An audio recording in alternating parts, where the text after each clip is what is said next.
What's going on, people? Myke C-Town here with the Q&A video that I promised to you guys. Yeah, before I jump into it, the giveaway winners. You guys are all going to be in the description section down there. I don't want to waste video time going through everybody's name, but if you are a winner, what I need you to do is send me an email to info@mykectown.com. In the subject of the email, if you could please put giveaway winner, and in the body of the email, what I need you to do is put what you won, put your address that you want the item sent to, and I need you to include a screenshot of your YouTube index page. And if you don't know how to do that, go to YouTube, log in, click your icon at the top, go to where it says My Channel. Even if you don't have anything on your channel, it'll still open up a kind of index page. I just need you to take a screenshot of that. That way I know it's actually your channel.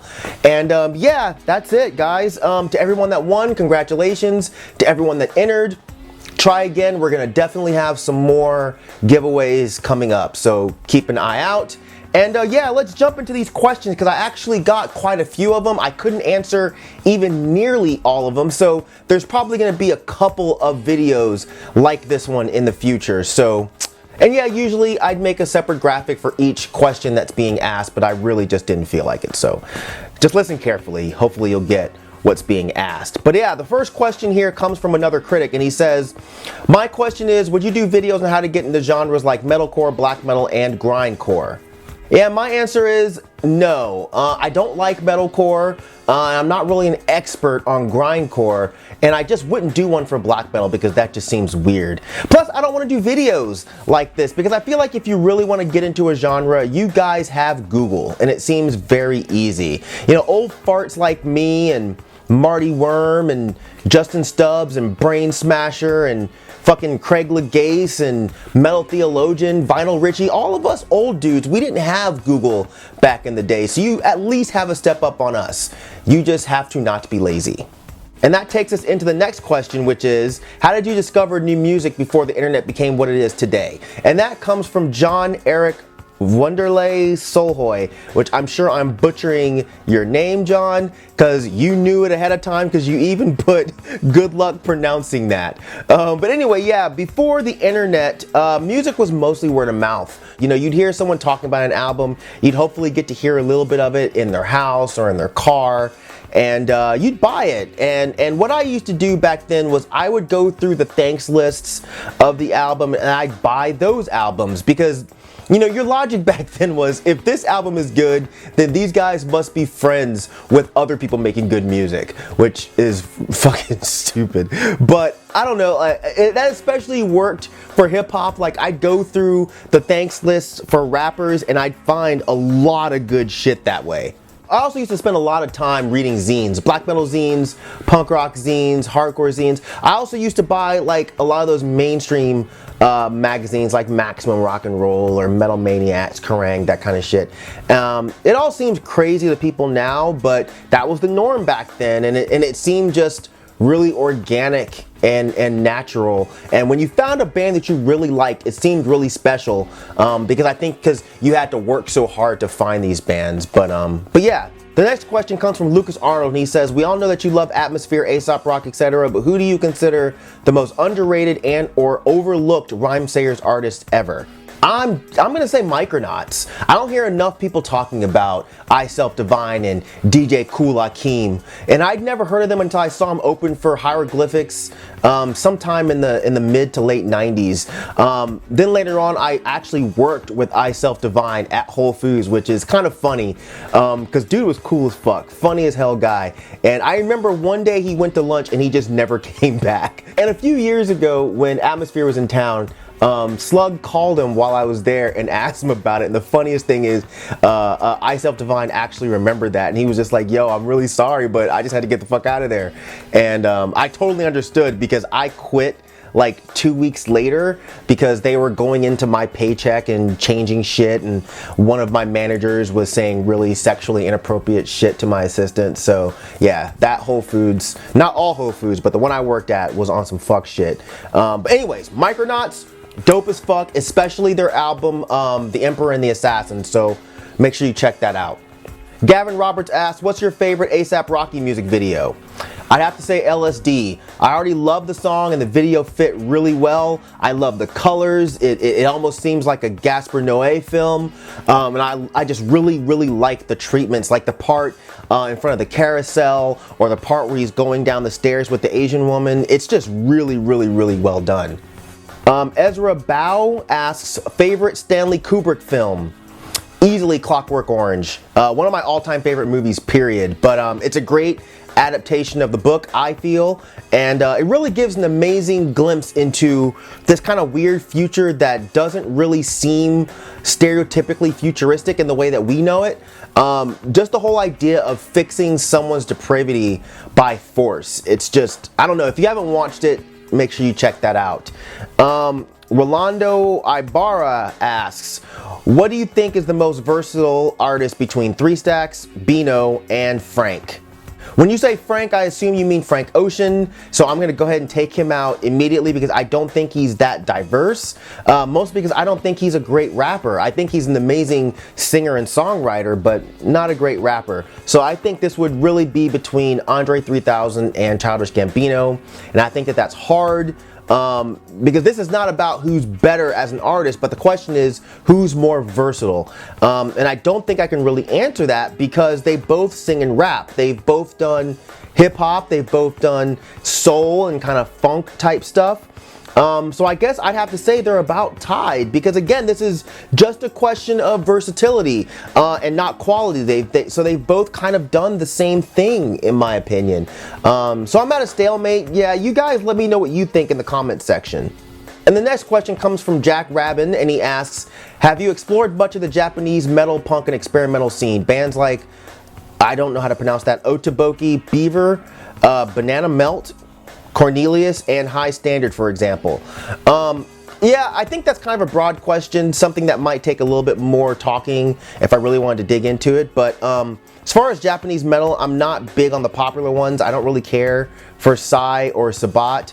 I liked Boris a little bit. I love Gizm. I love Gauze.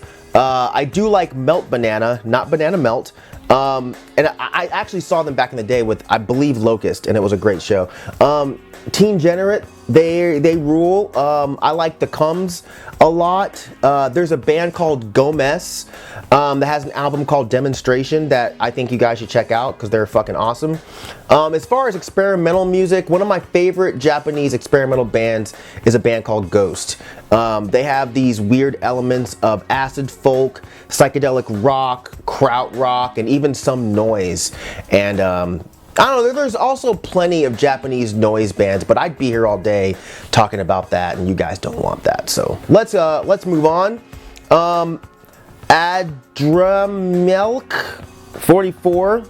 He asks, what is your favorite 80s or 90s cartoon? Easily Transformers. I think anyone that knows me would know the answer to that. Hands down, nothing touches it.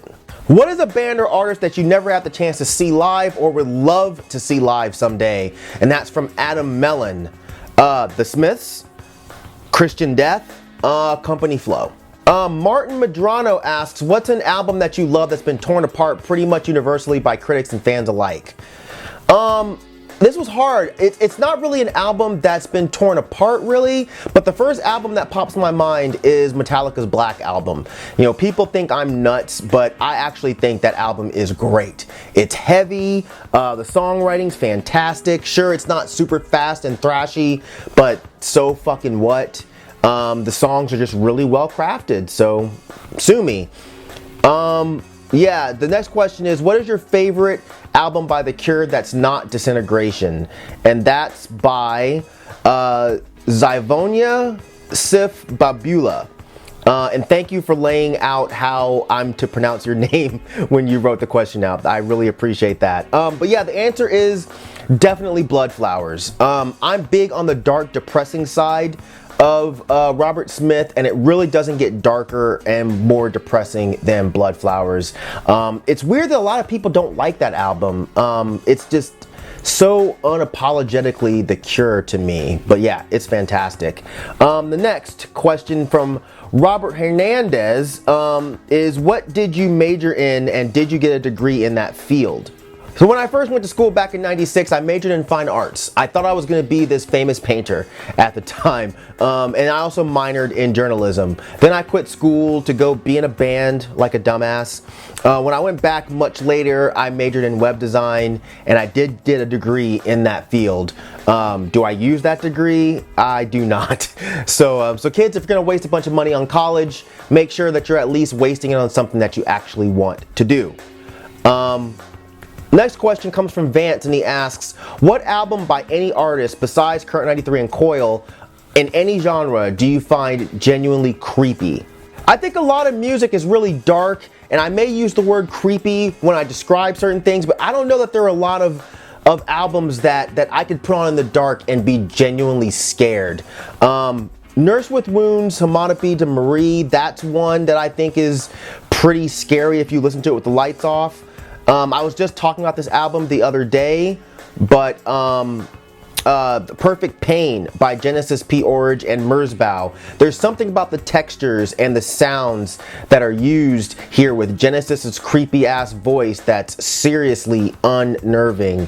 Another is Wolf Eyes, Burn Mind. Again, weird ass textures and sporadic sounds, and when the vocals come in, they seriously freak you the fuck out. Another one is Premature Ejaculation, which was one of Roz Williams' side projects. There's an album called Assertive Discipline, and there's something about the noises mixed with the voice manipulation that really fucks with me when I listen to this. Alright, the next question comes from Brandon Young, and he asks, whatever happened to the Peace Bitches outro? I thought I'd address this, but maybe I didn't. But I got rid of the Peace Bitches because I just didn't want to offend anyone. A few people mentioned that it puts a damper on my videos, especially when I'm talking about something serious to end it like that. Being a man, my relationship with the word bitch is much different than women's relationship. So I can toss around the idea of nuance with that word, but to some of them the nuance is just not there. It's not a word that they want to fucking hear. So rather than be hard-headed and argue my side, which my side really doesn't fucking matter, it was just easier to take it out. You know, it's just a word, and a minor change for me can be a major relief to other people. So I don't know, it was a simple decision for me, and I don't know, I guess I'm better for it or something. I don't know. Anyways, it's gone. It's not coming back. You guys have to just kind of deal with it. The next question is from Monty, and he asks, how do you feel about your fame and platform, particularly the people you positively impact around the world? Monty, I don't really think about it very often. Fame in terms of YouTube channel just seems really, really weird. But I also think it's kind of cool to go from being a fan to having a positive impact on the music world due to giving artists a direct dose of regular person feedback. And I'm talking about Dead End Hip Hop here, and you know, some of my reviews on this channel as well. But I think that person-to-person feedback is not something that a lot of artists really get. They're surrounded by yes men who never really tell them the truth when it comes to their albums. And I think hearing some artists tell me and Dead End Hip Hop that our critiques have helped them craft better albums has been really, really dope. But on the flip side, I'm also kind of tired of the negativity. Like, so many people take honest opinions on music as personal attacks, and I kind of get it, but I've been trying to pull back on that kind of thing, you know, because while it's cool having people listen to your critiques and take them to heart, it kind of sucks to hear artists think of you as just an asshole who's constantly shitting on their music. So I'm trying to work on finding a nice balance with this and working on, you know, giving honest critiques, but in a more diplomatic fashion. So bear with me on that. But yeah, this whole time I feel like I've just been trying to give a voice to, you know, the weirdo black kids who like weirdo shit that was never really associated with us. You know, the kid who everyone kind of picked on or was told to stop acting white, or was just simply ignored because he was too weird to even be paid attention to. And I've been told a few times that I'm doing a decent job with helping people like that, and I hope that continues to be the case. You know, I wish I'd had someone who was into the shit that I was into back when I was young, that was publicly telling the world that I'm not weird or was even saying that, you know, it's fine to be weird, like you are weird, but it's dope to be weird, you know. But I didn't have anybody like that, so I was just kind of stuck being a fucking weirdo and hanging with my few weird friends and just dealing with being weird. So yes, if I can give a couple of kids the feeling that, you know, them being weird is not a bad thing, that it's fucking dope to be weird, then yeah, then I'm stoked, you know. And you know, in a way, you know, doing this shit kind of, you know, it helps me out just as much as it helps you guys out. So, you know, hopefully I can continue to do that for you other fucking weirdos out there. But yeah, I think I'm gonna end this video on that question. Like I said, I'm definitely gonna do more, so if you send me a question, don't fret that I didn't answer it. I will try to get to it. But that's it. If you have any comments about anything that was talked about here, make sure you drop them down there. And yeah, as usual, thank you for living, thank you for loving, thank you for being you, and I'll see you guys next time. All right, peace out, boy.